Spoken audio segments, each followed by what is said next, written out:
রওনা দিলাম সুভাষগঞ্জের উদ্দেশ্যে। সুভাষগঞ্জে কোথায় যাচ্ছি, কি করছি, পুরো ভিডিওটা দেখলে বুঝতে পারবে সবাই। এটুকুই বলছি, বেনারসিতে যাচ্ছি।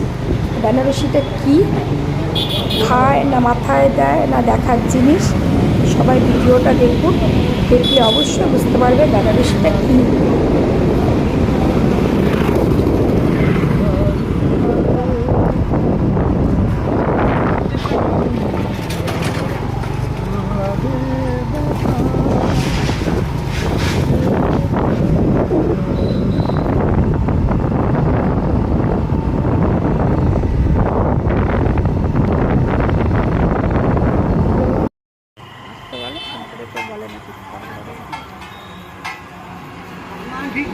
আজকে আমি চলে এসেছি